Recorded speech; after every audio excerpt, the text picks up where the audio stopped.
and welcome back. Today I'm going to be doing another tag video, and this one is the most likely makeup tag.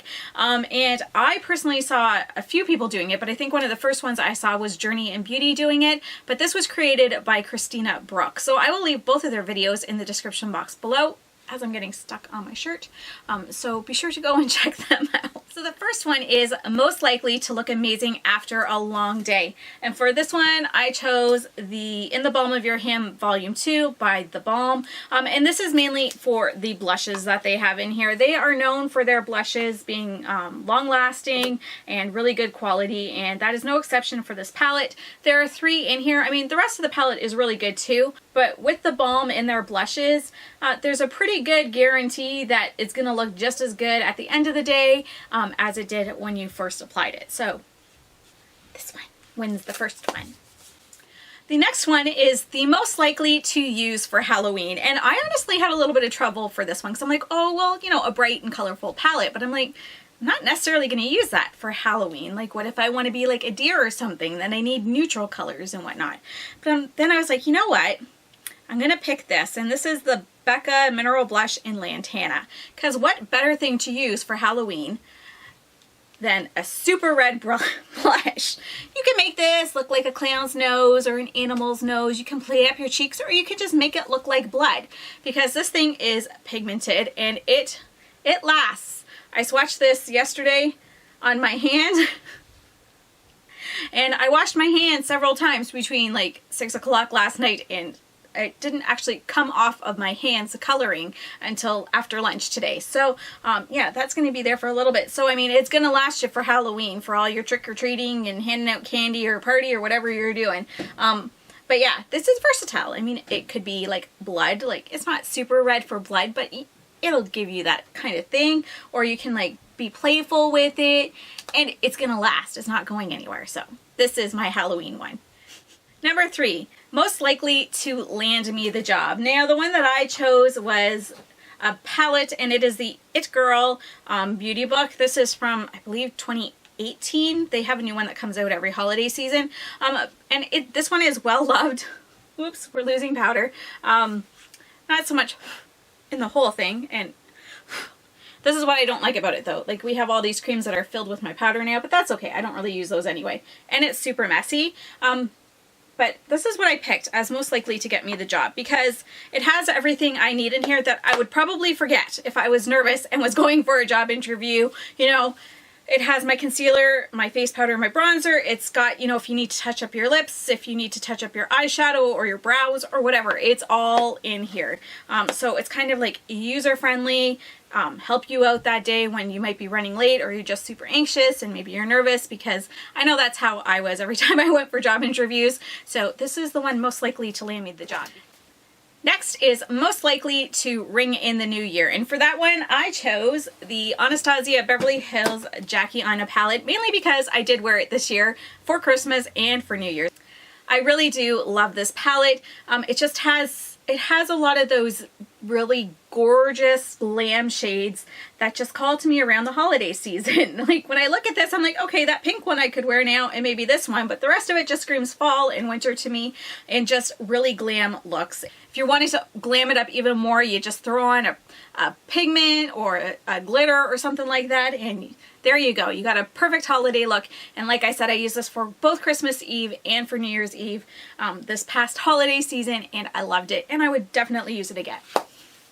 Next is most likely to get decluttered this year. And I feel a little bad doing this, because I feel like I'm betraying my makeup and saying, I might not like you as much as the rest. And I feel like I can't say that to my makeup, because it's part of my collection and I really like it. And this is one that might get decluttered, because it's pretty and it smells nice, but it doesn't last long.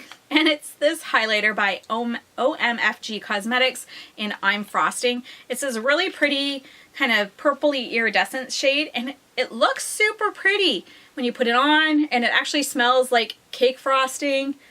It's kind of mixing with the blush there a little bit, but this thing doesn't last. I mean, even if I'm blending it out here, you can probably see It's kind of blending away to almost nothing, which you might say a lot of things would do that. It's really mixing with the blush. It's kind of backfiring on me now. But within an hour or two of me putting this on my face without this blush, it's gone. You can't see it anymore. And for as pretty as it is when you first put it on and how good it smells and how cute the packaging is, it really doesn't do anything for me. I mean, I have enough other things in my collection that are kind of similar to this. So this one might be the one to go. I'm sorry. I like you. You're pretty, but you just most likely to get decluttered this year. Next is most likely to get me the guy.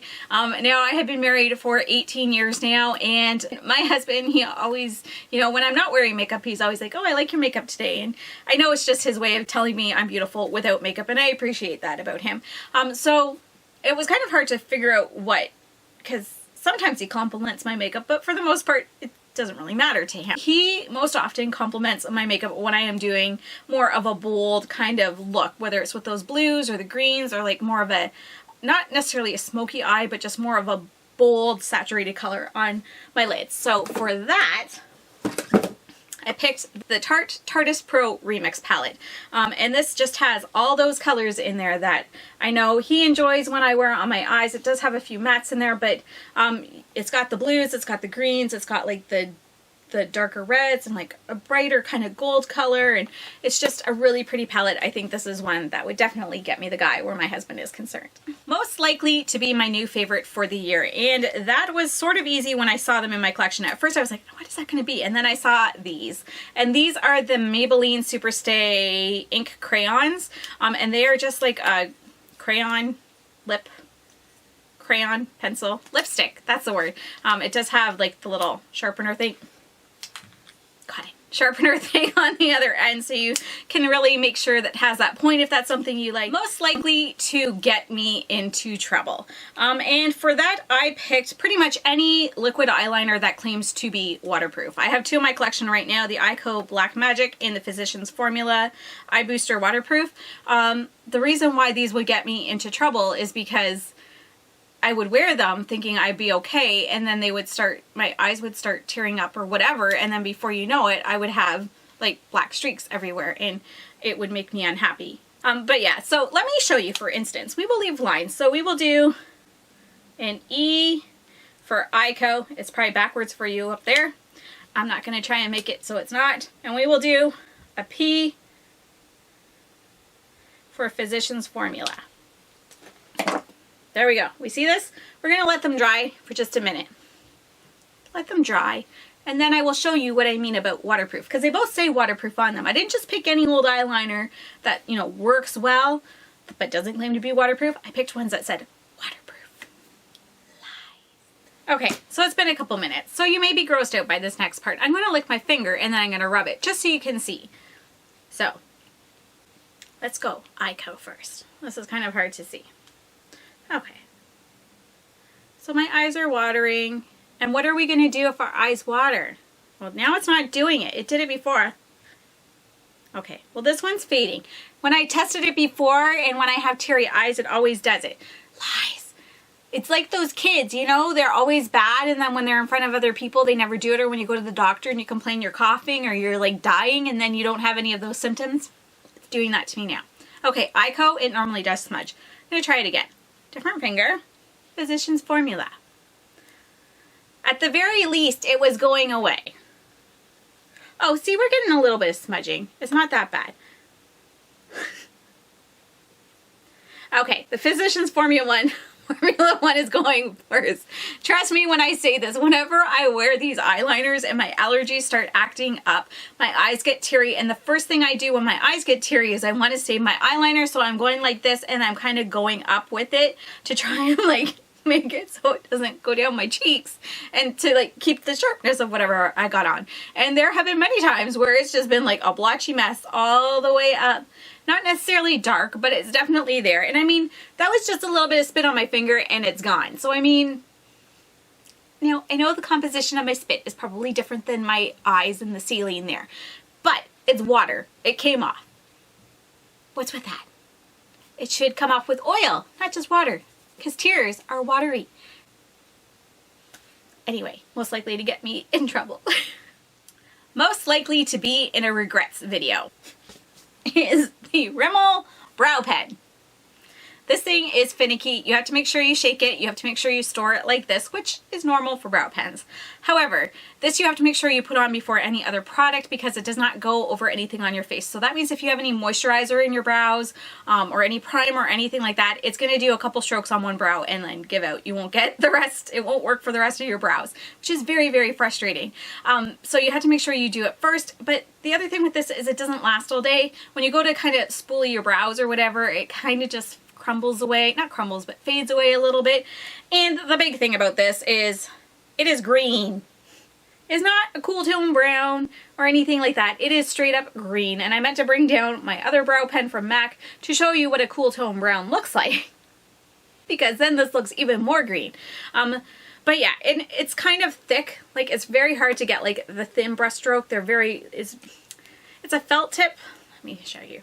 It's a felt tip here, but the felt tip isn't very fine, so it ends up being a little bit more thick than maybe what you would want for a brow hair.